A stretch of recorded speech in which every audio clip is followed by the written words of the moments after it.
Nazalaki na pasi ya masumu nasengaki epai na Yesu ayokaki kosenga nanga mpe alongoli na masumu tikanga nakumisa ye mpona maso ya saleli alakisi bolingo na ye natondi yo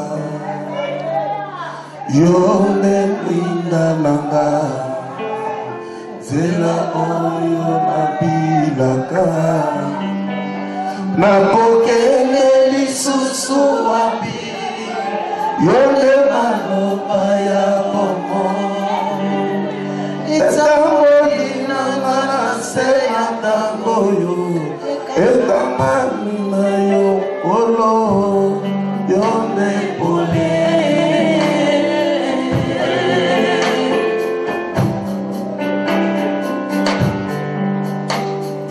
yonde pole nanga oyo nachelaka motema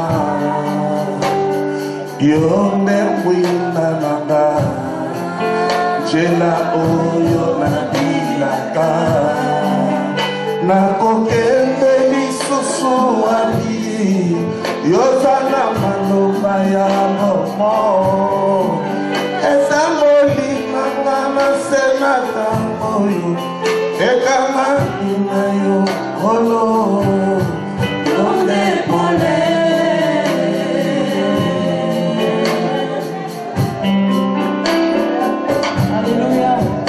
atako nazali na pasi nabangaka na ngai te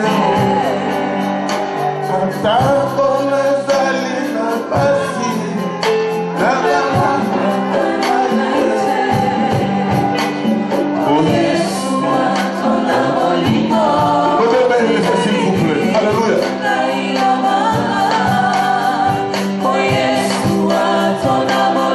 Ta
qui a chanté, il a dit dans les paroles de sa chanson, Tango nazalaki na masumo, masiyo ndimiliwa.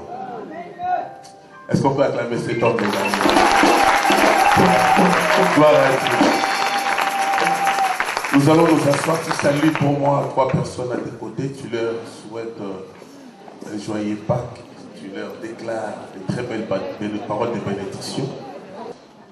Je suis votre bien-aimé, l'évangéliste Prosper. Je suis marié à une charmante femme. Elle s'appelle Bibi. Je suis ce matin avec mes 2 enfants parce que ma femme a travaillé ce matin.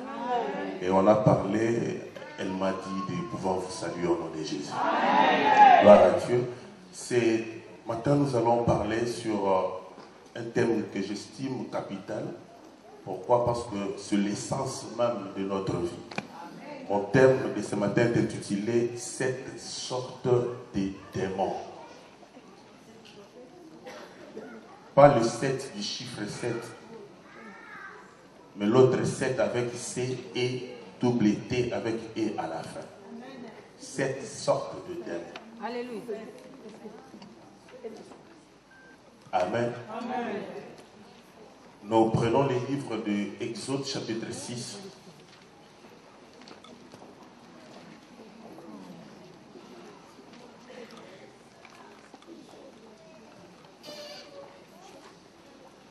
À partir du premier verset, la Bible déclare ceci.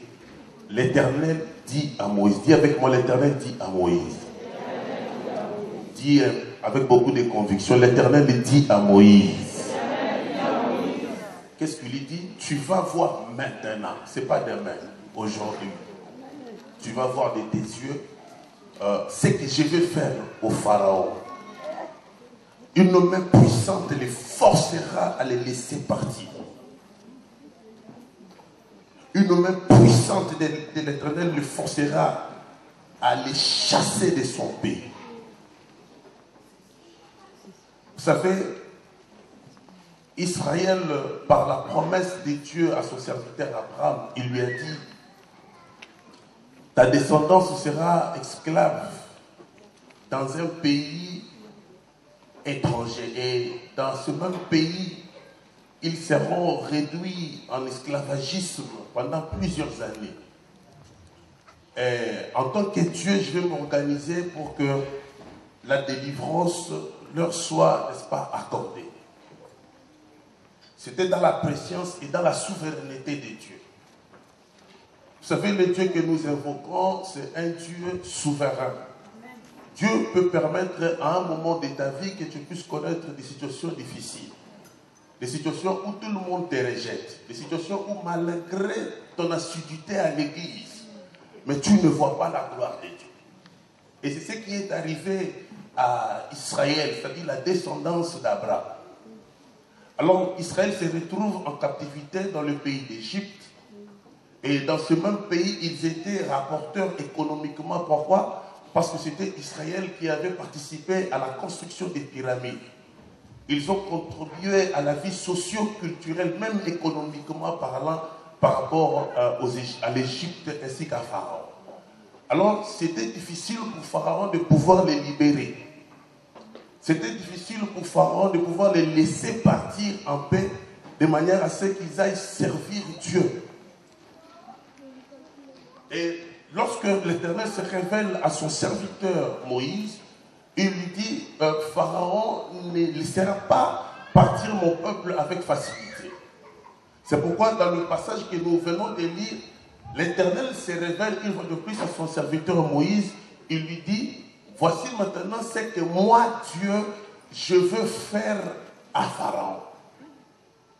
Qu'est-ce que je veux faire? Ça sera une main puissante. Parce que Pharaon, économiquement parlant, c'est un homme fort. C'est un homme puissant. C'est un dictateur.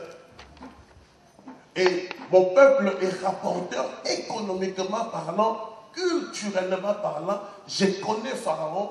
Il ne laissera pas laisser partir facilement mon peuple pour qu'il les aille me servir. Mais ça ne sera pas n'importe quelle main. Ça sera une main Mais ça ne sera pas n'importe quelle main. C'est une main puissante. Pourquoi? Parce que Pharaon n'est pas n'importe qui. Dans votre vie de tous les jours, vous avez un Pharaon dans votre vie. Ce Pharaon qui empêche votre liberté, qui empêche votre paix. Des fois, vous dormez et vous n'avez pas sommeil. Lorsque vous pensez à ces pharaons, vous vivez exactement ce que cet homme de Dieu dans la Bible, en la personne de Jérémie. Vous savez, lorsque Dieu appelle Jérémie, il lui dit, avant que tu sois formé dans le ventre de ta mère, moi je te connaissais. Mais cela n'a pas empêché à Jérémie d'écrire le livre de Lamentations. Pourquoi? Malgré l'appel de Dieu sur sa vie, dans son ministère, il a aussi connu de douloureuses périodes. Il a aussi connu la souffrance. C'est pourquoi il a écrit le livre de Lamentations.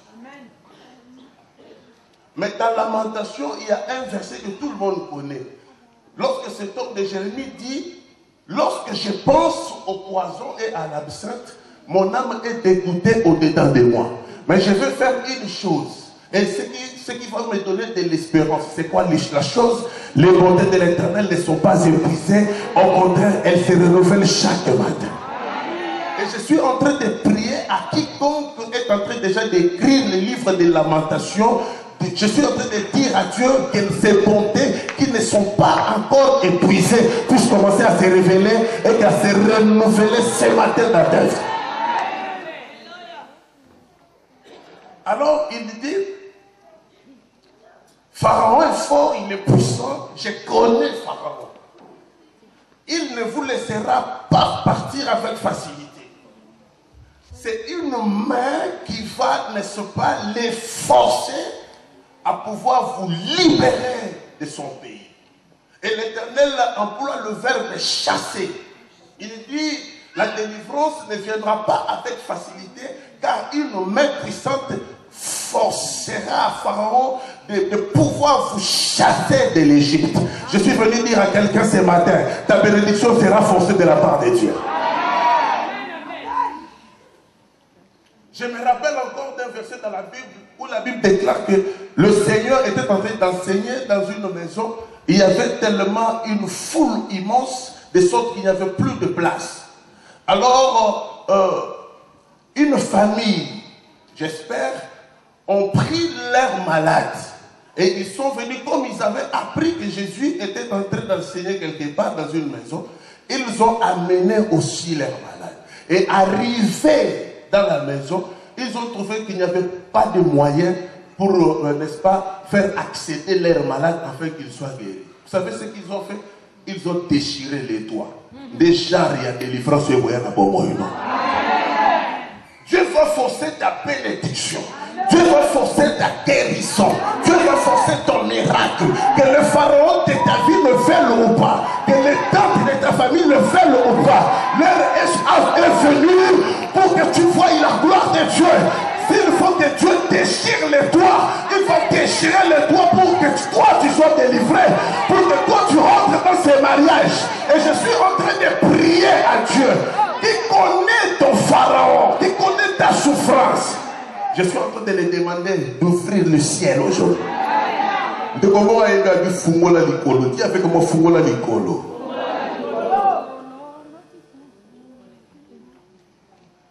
La délivrance commence le jour où tu arrives à identifier les genres du problème que tu traverses. Amen. Amen. L'identification. On ne peut pas chercher la délivrance vers Pharaon comme si on cherchait la délivrance vers un maire d'une commune. Pharaon est différent. Alléluia.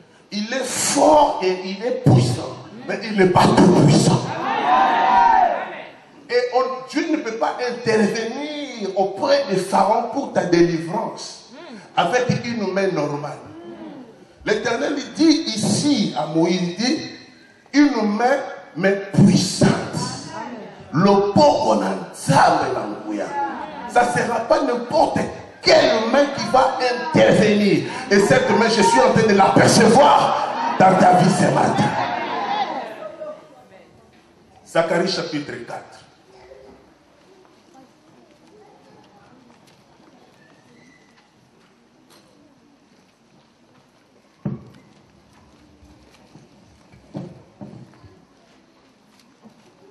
À partir du premier verset, la parole de Dieu dit, l'ange qui me parlait est revenu et il m'a réveillé comme un homme que l'on réveille de son sommeil. Il m'a dit, que vois-tu? J'ai répondu, je regarde et je vois un chandelier en or surmonté d'un réservoir et portant 7 lampes, avec 7 conduits pour les lampes qui sont à son sommet. Près de lui se trouvent des oliviers, l'un à droite du réservoir et l'autre à sa gauche. Reprenant la parole, j'ai dit à l'ange qui me parlait, que signifie cela, mon Seigneur? L'ange qui me parlait me répondit, ne sais-tu pas ce que cela signifie?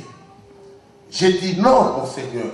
Alors il a repris et m'a dit, voici ce que l'Éternel adresse à Zorobabel.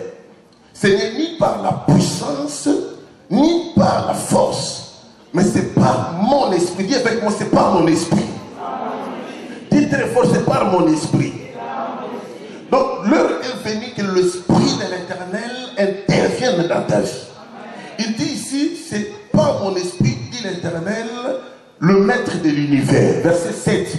Qui es-tu, grande montagne devant Zorobabel? Tu seras à plat. Zorobabel n'était pas n'importe qui. Parce que ici, vous savez, dans la loi de Dieu, d'ailleurs, Salomon lui-même est en train de formuler cette prière à Dieu. Il dit, si ton peuple commettait une faute envers toi, et s'il arrivait qu'il soit emmené en captivité dans une terre étrangère, et dans leur terre de captivité, si du haut des cieux, ils élèvent leur voix pour implorer ta miséricorde, dans leur pays de captivité, du haut des cieux, daigne les écouter. Et Israël avait fait une faute grave. L'Éternel a fait de sorte qu'ils puissent se retrouver en captivité dans le pays de Babylone. Et dans le lot de personnes qui ont été déportées, il y avait aussi un certain monsieur qu'on appelait Zorobabel. La Bible déclare dans leur pays de captivité, ils ont formulé à Dieu des prières. Et l'Éternel a écouté leurs prières. À cette époque, le roi qui régnait à Babylone, il s'appelait Cyrus.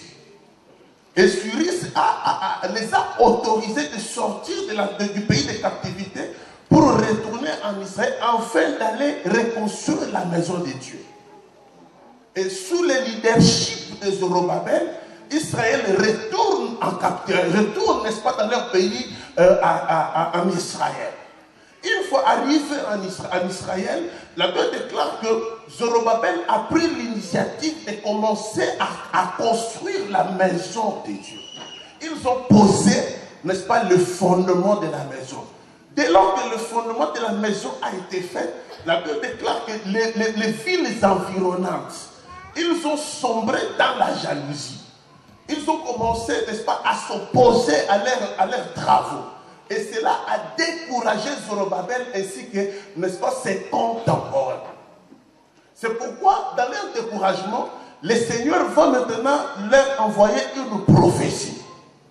Il dit à Zacharie, tu vas aller dire à mon serviteur Zorobabel, tu lui diras, ce n'est ni par la force, ni par la puissance, mais ce sera à mon esprit, par mon esprit, dit l'Éternel. Et il nous pose la question à la montagne, à la place de Zorobabel. Il lui dit à la montagne, qui es-tu? Dieu pose la question à la montagne comme si les montagnes ou la montagne avait des oreilles. Dieu parle du principe. Rappelle-toi, le Dieu que nous prions, c'est un Dieu qui est capable de calmer même le vent. Même les vents lui obéissent. Même les poissons de la mer l'obéissent. C'est pourquoi Dieu considère que tous les soucis que tu es en train de traverser, Dieu considère que ces soucis ont des yeux et ces soucis ont des oreilles. Il parle à la montagne comme s'il était en train de s'adresser à ton père ou à ta mère. Il dit à la montagne, qui es-tu, grande montagne? Dieu a identifié la dimension du problème que Zorobabel était en train de vivre. Et ce matin, je suis venu dire à quelqu'un, Dieu connaît la galère que tu subis. Dieu connaît la souffrance que tu es en train d'endurer. Il a dit à Moïse, je connais la souffrance de mon peuple, j'ai vu leur douleur, je suis descendu. Que l'Éternel descende dans ta vie ce matin. Que l'Éternel descende aujourd'hui dans ta maladie. Qui es-tu grande montagne devant Zorobabel? Bien-aimé, ce n'est pas en vain que tu pries. Ce n'est pas en vain que tu cherches la face de Dieu. L'heure est venue que l'Éternel puisse poser la question à ta maladie pour que cette maladie soit aplanie. Est-ce que je parle à quelqu'un?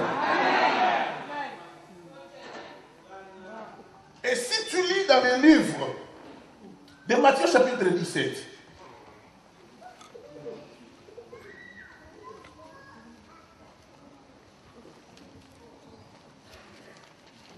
Matthieu chapitre 17,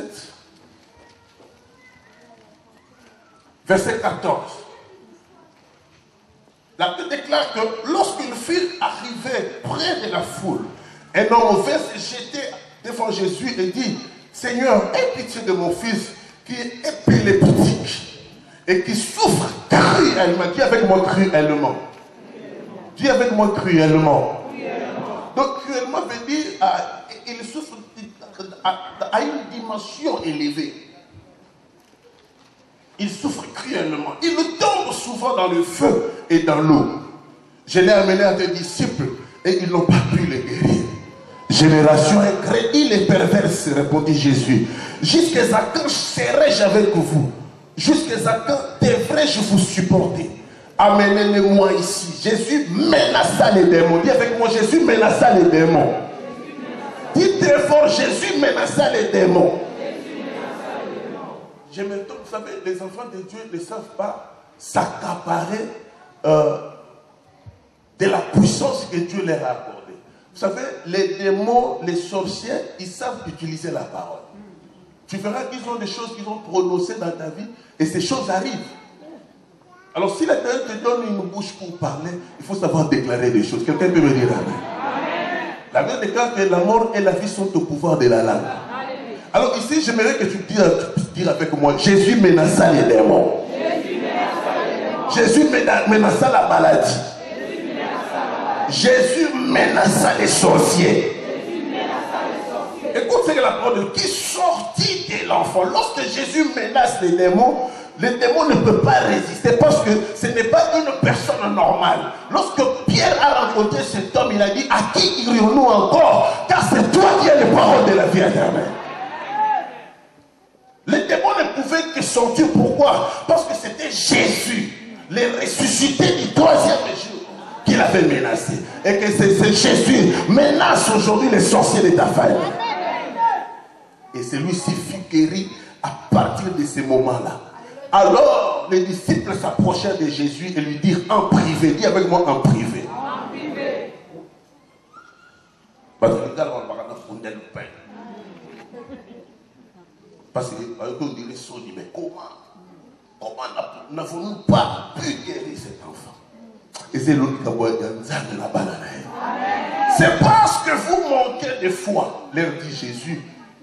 Jésus leur dit en vérité, si vous aviez de la foi comme un grain de moutarde, dis avec moi moutarde. Est-ce qu'il y a des mamans ici pour dire avec moi moutarde? Hein? Si vous avez de la foi comme un grain de moutarde, vous diriez à cette montagne. Vous diriez à cette montagne. Rappelle-toi, Dieu envoie Zacharie vers son serviteur Zorobabel et Dieu pose la question à la montagne. Dieu s'adresse à la montagne comme si c'était un homme comme moi et toi. Dieu parle à la montagne, il dit, qui es-tu, grande montagne? Et ici, le Seigneur dit à ses disciples, vous n'avez pas pu guérir cet enfant épileptique tout simplement parce que vous n'avez pas de foi. Si vous avez la foi comme un grain de moutarde, vous diriez à cette montagne. Donc la montagne dont on parle ici, ce n'est pas la montagne de Kilimanjaro. C'est une montagne qui veut tout simplement symboliser les genres de problèmes que tu es en train de subir. Ce sont des montagnes. Mais l'Éternel, il dit, Si vous avez de la foi comme un grain de moutarde, vous diriez, c'est à toi de dire. Amen. Le même pouvoir que Dieu avait, lorsqu'il posait la question à la montagne, Dieu t'a accordé aussi ce même pouvoir pour t'adresser à la montagne de ta vie, pour t'adresser à des situations, pour que ces montagnes puissent être ôtées. La Bible déclare, vous direz à cette montagne, ôte-toi. Laisse-moi te dire ce matin que tu as le pouvoir sur la montagne. Tu as le pouvoir sur les sorciers de ta vie. Tu as les capacités d'action que Dieu t'a accordées. Les montagnes doivent t'obéir. Les soucis doivent t'obéir. Tu as droit à un sommeil approfondi. La Bible déclare ceux qui sont en Jésus-Christ, ils dorment comme des bébés, un sommeil tout est paisible. Je suis en train de dire à tous ceux qui ont du mal à dormir, à partir d'aujourd'hui, vous allez commencer à dormir et à ronfler. Qui est une grande montagne devant Marie-Jacques? Qui est une grande montagne devant Prosper? Qui est une grande montagne devant Miracle? Qui est une grande maladie devant Sophie? Qui est une grande maladie? Dis avec moi, qui est une grande maladie? Vous savez, Pharaon est puissant, mais il n'est pas tout puissant. Parce que le Dieu que nous prions, il est tout puissant. Tout puissant par rapport aux soucis. Tout puissant par rapport aux démons. Tout puissant par rapport au chômage. Que ce soit la hausse ou la baisse du dollar, Jésus est tout puissant. Est-ce que je parle à quelqu'un? Dieu est tout puissant par rapport aux sorciers de ta vie. D'ailleurs, il a dit dans sa parole, ils viendront contre toi par un chemin, mais ils s'enfuiront devant de toi par sept chemins. C'est-à-dire, ça va au bout de sa mou comprenant la carte là bas. Oya bazo yo kanako, maintenant va comme à l'imotion na yo. Oya kena sud, oya kena pointe, oya kena bobini, oya kena lagani, oya kena chaîne. Est-ce que je parle à quelqu'un? Mais Dieu que nous prions, dans la bagoyo kana. Y'a la personne maï qui n'a pas eu raison. Alors, maintenant, va être dans la boutou, va coûter un bien blé. Est-ce que je parle à quelqu'un? Je n'ai jamais vu un homme rencontrer la gloire et rester la même personne. Donc, il y a un principe de démonologie. Babylone, des mois à la temps où Ayepo a son andakne à Kala. Voilà la bakita de l'autre Bengani. Après l'année, il ne vient plus seul. Lorsqu'il trouve la maison est bien ornée, bien balayée, il va aller chercher les 7 autres démons plus méchants que lui. Et les démons vont se liguer, ils vont se mettre en accord. C'est pourquoi le Seigneur dit, ils viendront au devant de toi par un seul chemin. C'est-à-dire qu'il faut se mettre d'accord pour que ta situation devienne plus pire. C'est pourquoi tu verras, avant tu étais malade. Mais maintenant la maladie ne fait que s'empirer. Laisse-moi te dire, c'est Dieu qui a permis que cette maladie s'empire pour que lui-même puisse la planer. C'est pourquoi lorsque Dieu identifie la dimension de la montagne devant Zorobabel, il dit, qui es-tu? Non petite montagne, mais grande montagne. Dieu est conscient du période que tu es en train de traverser. C'est pourquoi Ézéchiel, Dieu avait raison de les transporter en esprit jusque dans une vallée.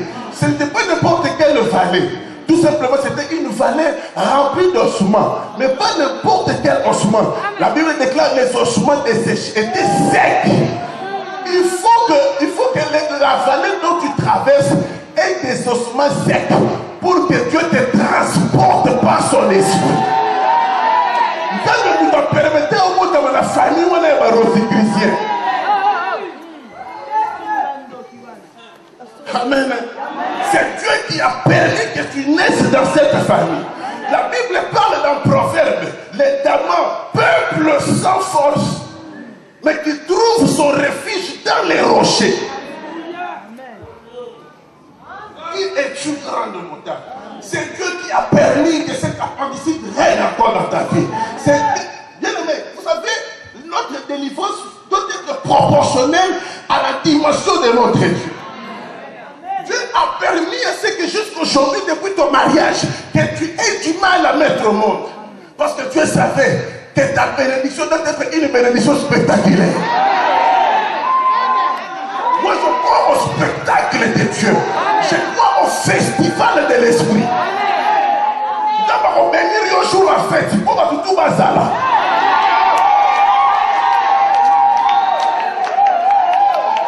L'heure est arrivée que Dieu ne te bénira plus en cachette.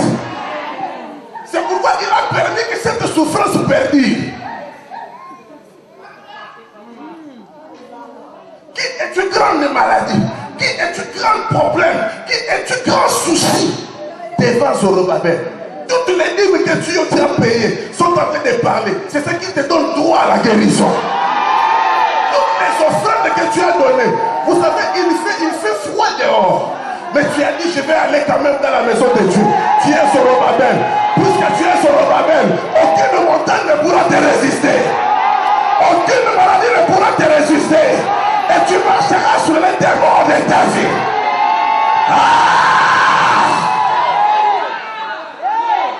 David dit, j'étais jeune, j'ai vieilli.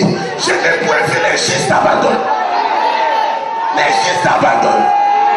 Les justes abandonnés. David dit, j'étais jeune, j'ai vieilli. C'est-à-dire, il n'y a pas de na motambola na pelo na koshwe na mona temwenge bene muto apesa monga sobe muto alingaka prière muto alingaka losambo muto alingaka jeûne muto atanga la Bible na mona temtamba sundola lobala kosundola je n'ai point vu les justes abandonnés. Dieu ne pouvait pas abandonner Zorobabel parce que Zorobabel était à ses yeux injuste. Alors continue de faire le bien que tu fais pour Dieu. Je me rappelle d'Ézéchias. Dieu avait déjà décidé sa mort. Dieu envoie même Esaïe pour lui dire, va dire à Ézéchias qu'il puisse écrire des testaments parce qu'il va mourir.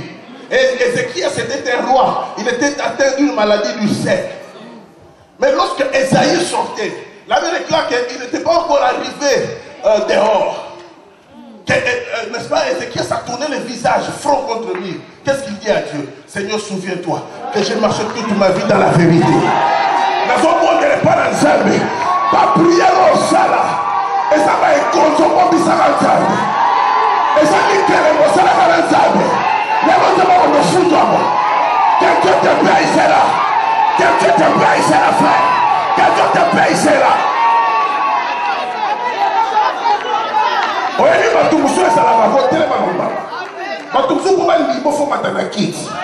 Je suis en train de monter pour que Dieu te bénisse encore plus fort.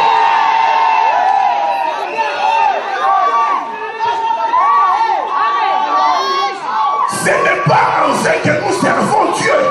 Même dans notre temps, et ça est consommé. Là, on fait pas ça. Parce que c'est une économie, et ça. On est en français. La lingala est consommée. Oh, laisse-moi te dire. Ma frère, très veillant, nous avons constaté le règlement de ça, Manicolo.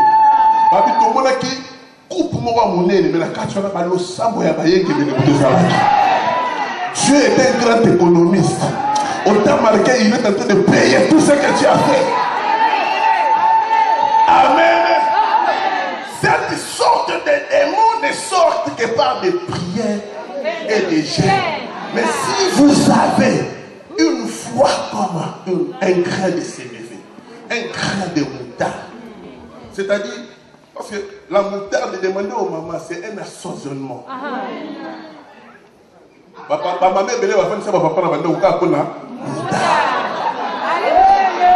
Alors ce n'est pas n'importe quelle foi qui est capable de déplacer le moutarde. Ce sont des fois assaisonnées, comparables à un grain de moutarde. C'est-à-dire la parole de Dieu, la sainteté, la crainte de Dieu, la justice de Dieu. Et lorsque tu as une foi pareille, là tu es capable de dire à la montagne. La Bible déclare, vous diriez à cette montagne, ôte-toi. Ôte-toi. Amen. Ôte-toi. Tu as les capacités. Vous savez, David est en train de dire, il me reste combien de minutes? David est en train de dire, merci. David est en train de dire, tu exerces mes mains au combat. Regarde, Dieu, dans Ézéchiel 37, il amène son serviteur dans une vallée, mais ce n'était pas n'importe quelle vallée. C'est une vallée. Ézéchiel lui-même est en train de faire le constat. Il dit que c'était une vallée remplie d'ossements et ces ossements étaient secs. Et Dieu était là, il est en train de regarder. Il pose la question à Ézéchiel. Qu'est-ce que tu vois? Je vois les ossements desséchés. Est-ce que ces ossements pourront-ils revivre? Parce que lorsque les ossements sont secs, donc il n'y a plus de vie, plus d'espoir. Et Dieu observe son serviteur pour voir quelle sera sa réaction. Dieu peut t'avoir amené dans une famille où les fils ne se marient pas. Où les hommes peuvent commencer des études, même si il arrivait qu'ils deviennent des licenciés en droit et en économie. Les hommes auront toujours du mal. Il y a des familles comme ça. Le père est sorti, il s'est enrichi, et dans la rose croix, il a sacrifié toute la famille. Vous pouvez être des diplômés, mais vous êtes toujours des pousse-pousseurs. Et lorsque vous arrivez en Europe, vous faites des petits boulots. Des familles comme ça où il y a une pauvreté extrême, comme au temps de Gédéon.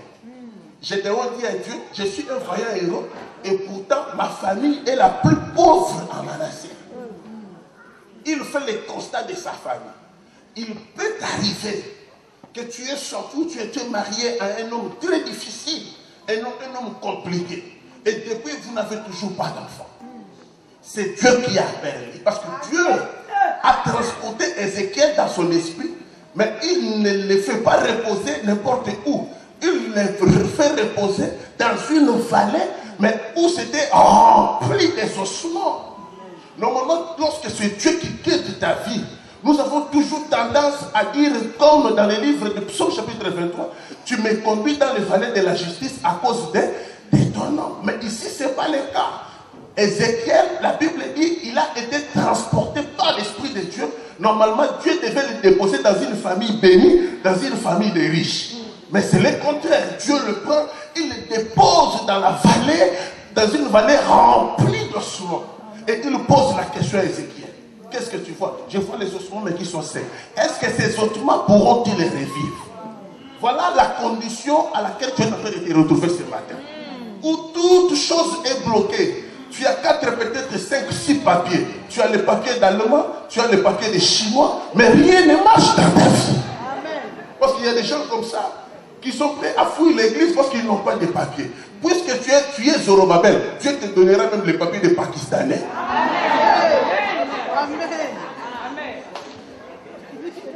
Posez la question, frère, pourquoi on ne te voit plus à l'église? Papa, ça fait, j'ai été rejeté par l'offrande. Cette fois-ci, attends-toi. On va te donner même les papiers de Chinois. Alléluia. Alors, qu'est-ce que tu vois? Je vois une vallée remplie d'ossements. Est-ce que ces ossements pourront-ils les revivre? Seigneur éternel, moi je le sais. Non, frère, il ne faut pas toujours remettre tout à Dieu. Tu as les capacités. Dieu a dit à Ézéchiel, puisque ces ossements sont des ossements qui sont secs, tu leur diras, ossements desséchés, écoutez la parole de l'Éternel. C'est la parole de l'Éternel qui sort. Tu as les capacités de dire à la montagne et que les montagnes puissent obéir. Tu as le pouvoir de dire aux ossements, mais d'après la parole de Dieu, et que ces ossements reprennent vie. Tu as la capacité de finir la maladie de ta vie. Tu as le pouvoir. Dans ta langue, Dieu t'a donné le pouvoir. Tu as l'onction. Tu es capable. Dis avec moi, je suis capable. Les sorciers ont utilisé pendant longtemps la parole pour te maudire. Ce matin, nous allons utiliser la parole pour changer les situations. Dis amen très fort, le Seigneur te bénit. Ossements desséchés, écoutez la parole de l'Éternel. Parce que les ossements desséchés n'écoutent que la parole de l'Éternel. La situation de ta vie ne peut qu'obéir devant la parole de l'Éternel. Tu as la parole de Dieu. Tous les versets que tu as, c'est la parole de Dieu. Et Dieu veut que devant les ossements qui sont secs, que tu puisses bien devait les identifier et leur administrer les médicaments qu'il nous faut pour les changer. Dis-moi un amen de plus que ça.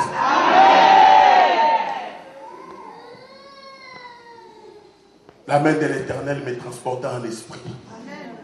Et le Seigneur me déposa dans une vallée remplie d'ossements. Lazare était un ami de Jésus. Mais cela ne l'a pas empêché de connaître la maladie et d'être enseveli. Ses soeurs d'ailleurs sont en train de témoigner. Seigneur, si tu étais là, notre frère ne serait pas mort. Il y a maintenant 4 jours qu'il commence déjà à sentir. Dieu a permis que tu puisses traverser et connaître ces problèmes. C'était pour ta délivrance. C'était pour que tu puisses voir comment est-ce que tu vas réagir.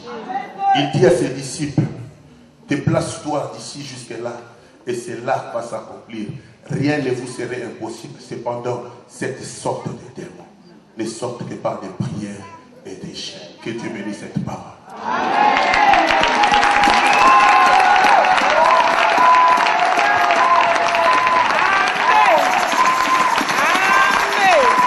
Cette sorte de démons, cette sorte de soucis, cette sorte de souffrance, cette sorte de calamité, cette sorte d'anxiété, cette sorte. Dans le plan de Dieu, Dieu ne vient pas dans ta vie de n'importe quelle manière. Dieu commence d'abord par identifier les gens, les problèmes de soucis. Avant qu'il vienne délivrer Israël dans leur pays en Égypte, il a d'abord identifié le pouvoir des femmes. Ne prie pas pour le mot de tête comme si tu priais pour la stérilité. Ici, le père de cet enfant dit à Jésus, mon fils est épileptique. En lingala, on dit malade en. Donc on ne peut pas prier pour quelqu'un qui est épileptique comme si on priait pour quelqu'un qui avait le mot de tête. Beaucoup de gens ne font pas l'identification du genre de démons qui combattent leur vie. Mettons-nous debout. Tu as le pouvoir dans ta langue. Tu peux déclarer des choses et que les choses arrivent. Amen. Le Dieu que nous servons, c'est un Dieu créateur. Amen. Il a créé toutes choses. La Bible déclare, rien de ce qui existe n'a existé sans elle, c'est-à-dire sans la parole. Les gens du problème que tu connais nécessitent aussi beaucoup de prières, beaucoup de paroles, beaucoup de déclarations. Les démons qui te combattent, ils ont besoin aujourd'hui de connaître la véritable et la puissante main de Dieu. Tu es Zorobabel. Tout ce que tu as fait pour Dieu, Dieu, n'est-ce pas, il va s'en souvenir ce matin. J'ai la foi en Dieu, je connais ce Dieu. Quel genre de démon est en train de te tourmenter? Tu es venu ici ce matin, accablé de problèmes, enchaîné, lié. Même quand nous chantons, nous dansons, tu te sens lié.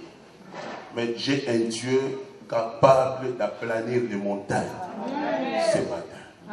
Approche-toi ici devant, nous allons prier ensemble. Qui es-tu, grande montagne? Dieu sait que cette montagne-là n'est pas une petite montagne, c'est une grande montagne. Dieu sait très bien que l'adversité que tu es en train de connaître n'est pas une petite, c'est une grande. Tu es presque à la porte du licenciement. Bientôt tu seras expulsé. Lorsque tu y penses, c'est ce que Jérémie appelle le poison et à l'absinthe. Le problème ne fait que surgir dans ta vie. Tu es devenu esclave de médicaments. Nous allons prier ensemble. Chacun de nous ce matin a une montagne. Et ce n'est pas une petite, c'est une grande. Pendant que nous sommes en train de prier, je vois Dieu opérer beaucoup de choses ici. C'est une église bénie. Mérac, c'est une église de rêve. C'est une église de grandeur. Il faut que vous puissiez servir Dieu. Je vois une assemblée de Zorobabel. Des gens qui aiment le Seigneur, qui ont posé des actes concrets. Aujourd'hui, il faut que toutes les dîmes que tu as payées puissent commencer à parler. Ce n'est pas en vain que tu sers Dieu. Ce n'est pas en vain que Dieu t'a donné cet homme. C'était pour ta tranquillité. Viens, nous allons prier. Ne reste pas. des occasions comme ça, j'espère que dans les siècles, ça peut venir une fois. Vous savez, les hommes de Dieu sont des dispensataires de diverses grâces. Notre main est levée. Nous allons prier. Nous disons merci à Dieu parce qu'il est prêt à aplanir le montagne de nos vies. Nous prions au nom de Jésus. Approche-toi. Jésus, tu es capable de tout. Jésus.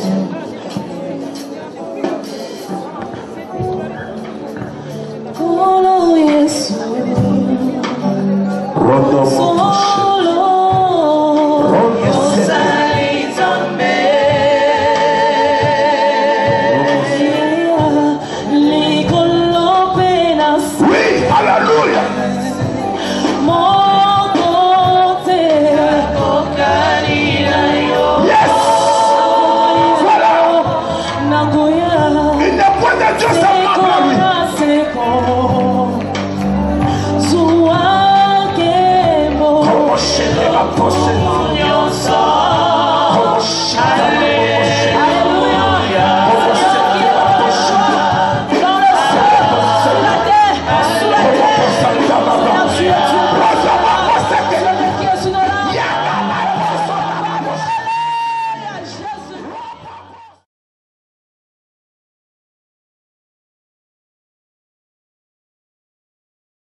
Bien la sœur Veritas Mbouki Sala.